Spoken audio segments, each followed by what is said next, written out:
They know.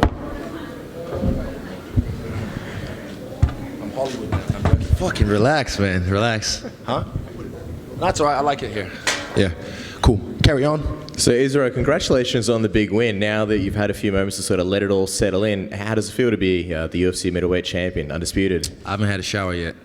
I haven't had my infamous thought-provoking shower yet. So right now, it's normal. It just feels like, feels like I'm still lucid dreaming. So you might see me do weird things just to see if I'm dreaming. But yeah.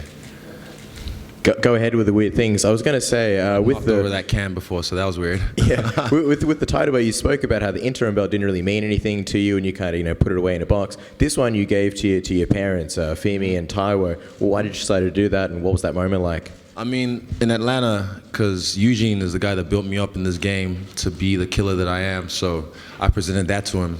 They created me, So without them, I wouldn't be possible. So. Yeah, the other belt, I put the New Zealand flag on it. So this belt, I'm going to put the Nigerian flag on it. Just looking at the fight, how do you sort of reflect that on that one? And also, would you say this was one of the easiest fights when you compare some of the other ones you've had here? Who did I tell? Like, it's probably one of my toughest tests, but I'll make it look easy. Who did I say that to? Yeah, exactly. I told you guys, I'll make it look easy. And, fuck, man, I don't know. Yeah, it's crazy. Like sometimes, like I have to pinch myself and just be like, like that really happened? We just did that. Yeah, it's crazy. Like you guys see me. Like you recognize Stars Submission Radio from the jump. So you saw me. You knew what my potential was. And I know you're Aussies. I know you guys like Whittaker as well. But I appreciate the love and support throughout the times because you guys still give us a platform. Appreciate it. Would you say this was your star-breaking moment? People have sort of compared you to Conor McGregor and things like that with the entrance and obviously in the stadium. No one is doing anything like I'm doing. This is a 60,000 seat arena. People, after seeing that entrance, I bet you the green-eyed monsters were like, I fucking hope this guy loses. I fucking hope. I'm sure some of you in here as well. Oh, this asshole, look at him, thinks he's a fucking man. I hope he loses. I hope he gets flatlined. Because that's just that. It's ingrained in us. It's this tall puppy syndrome. It's this jealousy that when you see someone shining, you feel like it takes away from your own shine. I'm like, look, I can't dim my shine just because some people feel uncomfortable. Everything went full circle tonight. I danced with some of my day ones, my guys, not even day -5s, guys that I've known from way back. Jay, I used to look up to him, back in Rotorua. Jesse, I taught him how to dance, and now he's just taking it and run with it. And to have them, set the tone for me and just have fun.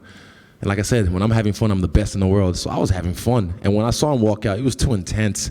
And you can't fake that shit. You could put your hoodie over your eyes and all you want. I can smell it's pheromones, to start. I can smell it off him. I was like, he's not with it. And he was doing the right moves, but there was no feeling behind it. So I saw everything coming. He hit me a few times, but like I don't like getting hit because not that I'm a bitch or I'm not tough. I am, but it's not smart. But yeah, I just showed you guys I can take it and give it as well, apparently, because I have no knockout power and I got pillow hands. Boo-hoo. 2 more quick ones and then I'll pass the mic on. Just a couple of little things. There was a moment, I don't think it was broadcast, but Robert Whittaker, after you dropped him in between rounds or when the next one was starting, he winked at you. I'm wondering what was going through your mind when you saw that. And also you wrote something. I looked at him like after the round was about to start. He's looking at the TV. I was like, don't look there, look at me. You got to worry about me right now. That's done. Like, that's what I was trying to say to him. Like, that's a moment past. Because I could have, like, rested my laurels and be like, oh, yeah, I dropped him. I'm going to rush him now. No. He's a beast. If I try and fight dumb and think, like, I'm going to go for the finish now, he could catch me and lay me the fuck out. So I was like, nah, don't focus on that. Focus on me. I'm your problem right now. Don't be looking at the TV. What? Drop me. Like, I don't know. Yeah. What did you write in your book when Bruce Buffer was introducing you? When you talk about anime, you ever heard about the anime called Death Note? Anyone? Hands up? Yeah, so he's the Grim Reaper, right? I have a Shinigami with me.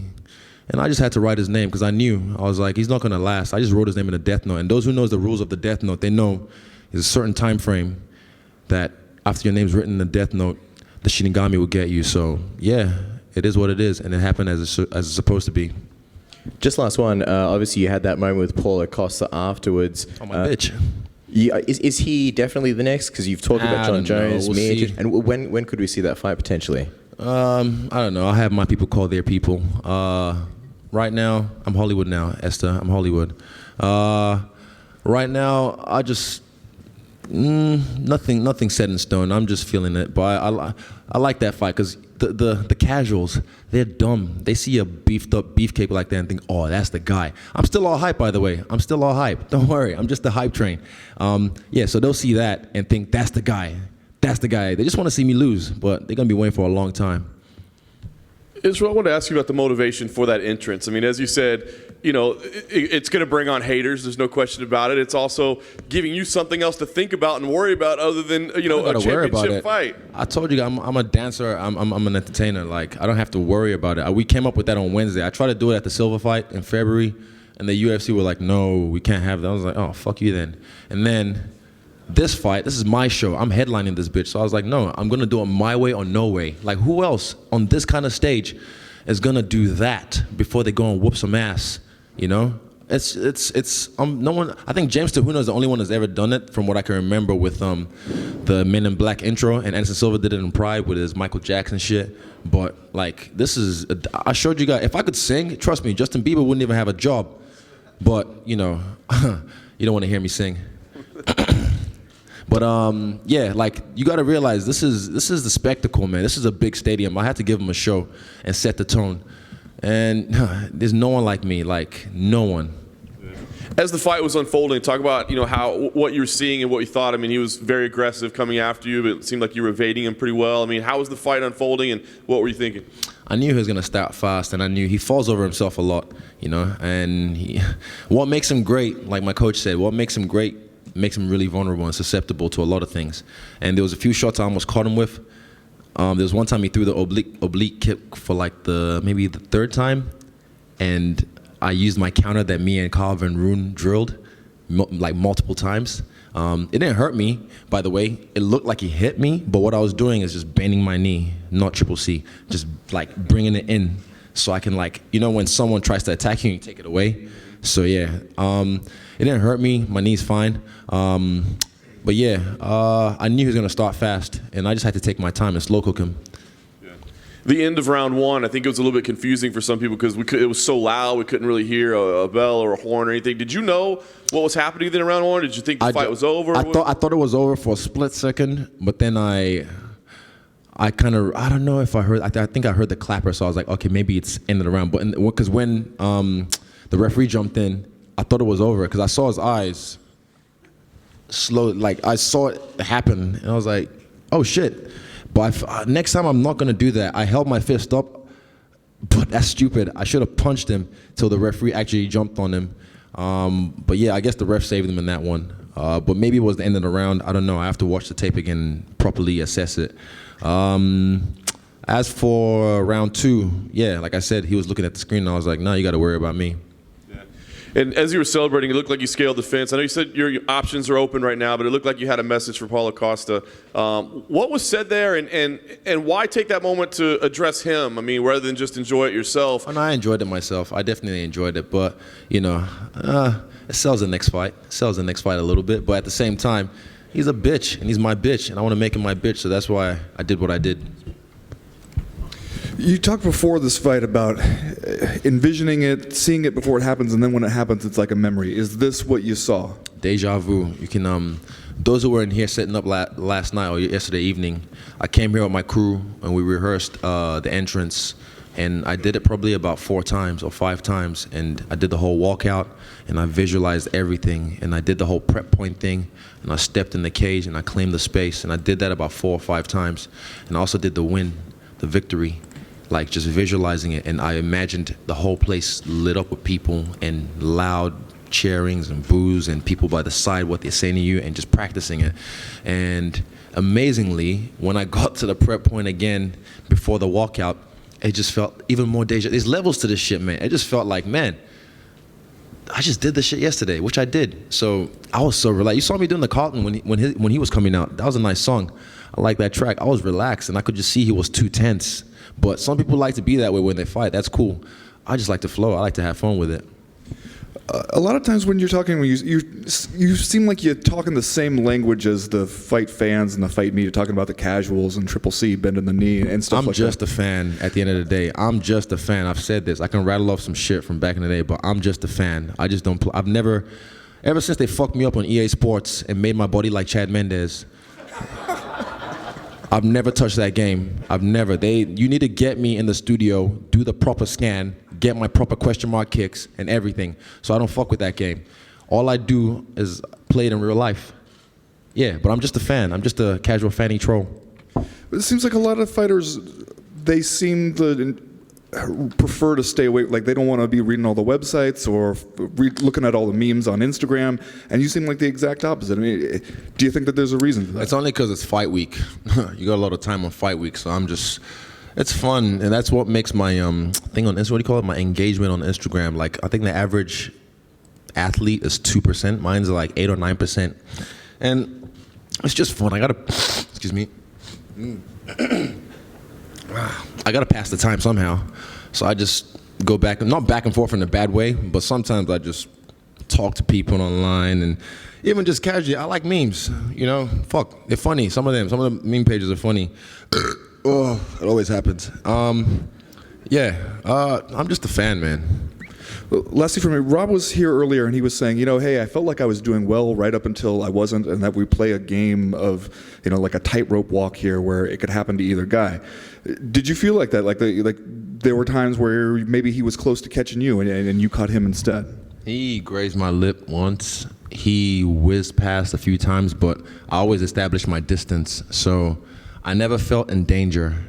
And I said, leading up to this fight, fear is not real. Danger is real, and I'm a dangerous man. I was the danger. Yeah. Yesterday, after the weigh-ins, we spoke to your family, and they spoke about how proud they are of you. And the moment when you got up on the scale, we saw you got almost a little bit emotional when you saw them there. And your mum was talking about how she wanted you to become an accountant, how obviously it's a family of professionals, but how much they've backed you going through this career. What does it mean to now be the champ? I know they're here in the room right now, and you sort of handed him that belt in the octagon. Sort of talk us through how that felt for you, being able to do that. It was just cool. Like, I've done it before in Atlanta with Eugene, so to prostrate, and hand them the belt, like, just to present it to them. It's like my two creators. Eugene created this beast, and they created this human. So, yeah. Just speaking of Eugene, I mean, just quickly, he's a guy that doesn't get as much credit as I believe he deserves. He had a big night tonight and a big weekend altogether. Three-peat. I told them, man, we did it in February. Me, Kai, and Shane, we did the three-peat. We repeat the three-peat tonight. What does he mean to you? Are you trying to make me cry? I don't want you to cry, but I just want to... He means a lot to me. I'll take a bullet for that man. And just finally, I mean, how good does it feel to see Dan win against Al and Brad win? We saw in the back you were celebrating when Brad won, and everybody was jumping around from the team. Yeah, never mind. How did that feel to see that? Yeah, Brad's fight, trust me, this is his first UFC fight. It's not as... You kind of have to adjust sometimes. Different folks, different strokes. But he showed you his mana. He showed you, like, he's from Christchurch in New Zealand. And with the earthquake, see how they rebuild. They're strong people. Quake City's his name. That man don't fold. That man loves a fist fight. Dan. Yeah. Dan's just a superstar in the making. And I'm glad he did what he did tonight on this stage. And I didn't hear his post-fight speech, but I heard 2020 at the end, but I heard it's Dustin Poirier, so I'm looking forward to that. I think that should headline Spark Arena in Auckland next year. Izzy, congratulations on the victory. The schmo. You're in the catbird seat. Paulo Costa came here because he wants to face you next. You said in the octagon you'd face him. You just addressed John Jones. You guys have been beefing on Twitter. Who? John Jones. No, I don't want to talk about him anymore. I'm over him. The question is, your decision-making for the next fight will come down to legacy I'm looking at... or making money. The division. It's fuck money. Money will come. I don't chase money. Money chase me. It's about legacy. It's about moments. It's about being an icon, I'll do what I do and the money will flow. I'm doing this game, I never did it for the money. Trust me, we're going to talk. But I never did it for the money. I'm doing this for legacy. I showed you guys tonight I can do things that no one else has ever done. from the walkout to the fight itself. It was perfect for me and my team. And yeah, I'm not doing this for the money alone. I love the money, don't get me wrong, and the money loved me. But legacy, history. Thank you. Just one quick question. You mentioned in the pre-fight build-up that you were sitting in the nosebleed section watching the Ronda Rousey fight. Here you are now. You've just fought in front of an even larger crowd than that. You're now the unified champion. Did your vision play out exactly as you imagined? Tell us about it. Yeah, exactly as I imagined. There's always variables in the way and whatnot, but in that cage, even backstage, I was so calm. I was like, why do I feel this calm? Even Dan was so relaxed. You know, I was like, fuck, should I be this relaxed? But I think I just used my energy properly. I used my chakra properly, and I was able to just control it and channel it at the right moment, which was in the cage. Izzy, after February, your fight in February down here, mate, I asked you about Africa, and I think you can pretty much call your own shot now. So the question is... Shot caller. The question is, mate, do you pick Africa or do you pick New Zealand? What do you mean? Well, where would you fight next? Right now? Oh, definitely New Zealand. Oh, I don't know. I don't know. You're trying to be that guy. First of all, what was I trying to say? For me, the UFC Africa has to take some time. It's not going to be next year. It's going to take some time because even right now, I wouldn't. Honestly, it would have to either be somewhere like Morocco because the leadership and the corruption where I'm from, people will try. It'll be too much, you know. Like there's just too many red tapes to get through. You know, when I went back there, I saw there's so much fucked up shit happening up in the politics and whatnot. I don't want to get too much into it, but yeah. What would I fight next? I don't know. Probably Vegas or New Zealand. I don't know. But I want Dan to headline Auckland, the next Auckland show, and don't do that again. If not, yeah. Israel, 2.5 years ago, you were competing in kickboxing. You got knocked out by Alex Pereira, and now you're the undisputed middleweight champion of the world with an 18-0 perfect record. If that fight had gone differently, do you think you would be here? Yes. Yeah, definitely. I mean, it definitely showed me, you know, my character, my fucking hold up, my phone's buzzing out of my mind. Go away. It definitely showed me, you know, my grit, my will. Like after that fight, I realized, look, my dog still loves me, my coaches still love me, my parents still love me. You know, the sun will rise again the next day, and so did I. And here I am. I've risen like a phoenix. Are you the biggest star in the sport right now? What do you think? It's subjective. I can't say that about myself. It's subjective. You might not like me to think I am, but yeah, if you want to say that, go ahead. Thank you. Hey, at the Ultimate Media Day, you mentioned that when Listen to this shit. Hold up. Let's stop now. Carry on. You mentioned that when you won, there might be an announcement you'd make in the octagon that would blow people's minds. I just wondered what that was. What was that? You mentioned at the Ultimate Media Day that if you won, that there might be an announcement you could make in the octagon afterwards that would blow people's minds, and I was just wondering what that was going to be. I don't remember saying that. I say a lot of things. I say a lot of things. Hey, Israel. Obviously, you're not a massive fan of Paulo Costa's physique, it seems, but what He looks good. He looks beefy, and he looks like a swimsuit model, doesn't he? Yeah. Yeah, I think so. He's a handsome man. But what do you think of his fighting ability? I mean, as a fighter. It's basic, but that's not a bad thing. Basic is what, you know, my shit is built on, foundation. I just know how to work off my basics. He doesn't. Everyone he fights is a punching bag that's just waiting there to get hit. And I can't wait. I can't wait till I fight him. I'm not impressed, to be honest. I'm not impressed by your performance. Yeah. Realistically, when would you like to have that fight? I'll talk to my coach and we'll talk. But right now I'm fresh. We can go anytime. Yeah, but not in the near future till I talk to my coaches. It might be a bit hard to say, but would you think he's... 2 seconds, hold up, 2 seconds, please. It's my show, I can do what I want. I just have to, my cousin is calling from Nigeria right now. Say hello from me. Olumide Sugar, what's happening? It's my guy. Wait, why we late? You're on TV now, Joe. You don't know. Shout my multi for me, okay? What to you? He's a little bit tiddly. Hey, Mark me later. Monshi Shegon. I love you. All right, I'll call you later, okay? All right, peace. Olumide Sugar. He's been blowing me up. Wagwan. Do you think, I don't know, I forgot, Paulo Costa is a tougher challenge for you than Robert Whittaker, or do you think Fuck no. Okay.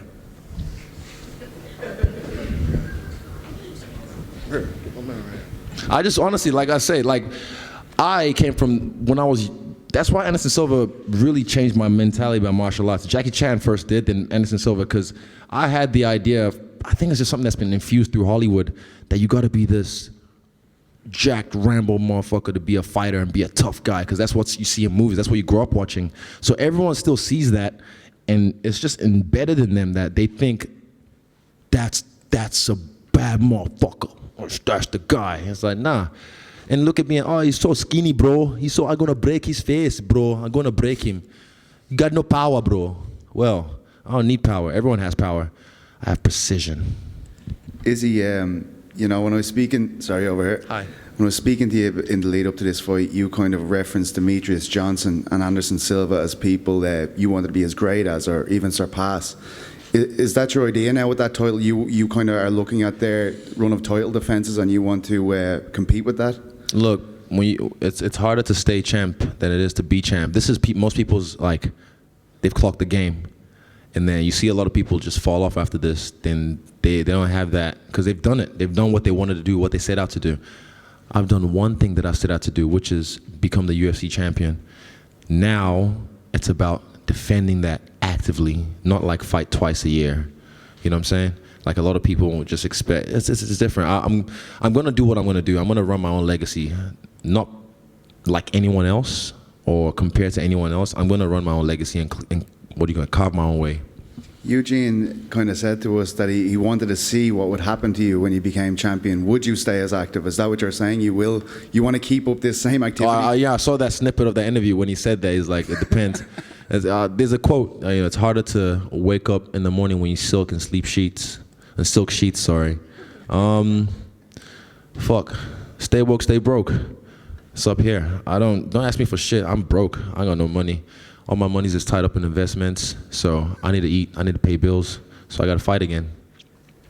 You know, you said you weren't impressed by Paulo Costa. Who are you impressed with that's currently active at the moment? Jared Cannonier. I like that guy. He's a cool dude. I like his style. I like the fact that he came down from heavyweight to light heavyweight, now middleweight. I'm impressed with what he's doing, and he still has like another one fight probably.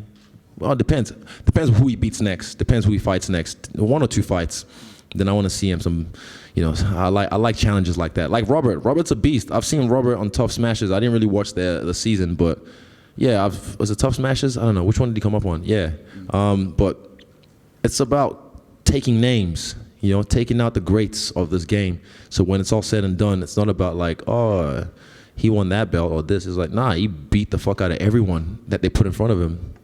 Just finally, do you expect Rob to be able to fight his way back into a rematch situation? I told him in the octagon, I said, I'll see you again. Because I remember, first thing I said, look, you're better than, what did I say? I can't remember now. It'll probably be on one of the things with the UFC, they'll catch it on camera, but I said, I'm greater than I think I am. Because that was my alarm for the last 12 weeks. When I wake up, it says, UFC 243, be greater than you think you are. And that's because he said, oh, that Israel fella, he's not as good as he thinks he is. So I was like, you don't know how I think I am. I'm great. Like, you don't know me. So for someone to try and tell me how to be me, I don't know. It's not personal, but I just kind of use that as like a little fuel. So I just told him, like, I'm greater than I think I am, and so are you. It's like, I don't know. And I said, I'll see him again, definitely. Like, he'll definitely work his way up. And he said, probably in 2 fights, I'll see you again. All right. Thank you, Izzy. Are we done? Oh, that was fun. Smoke or break?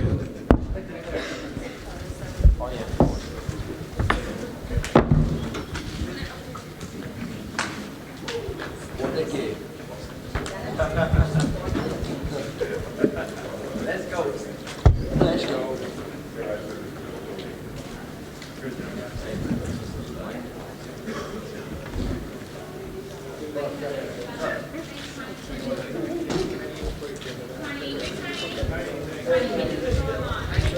Right.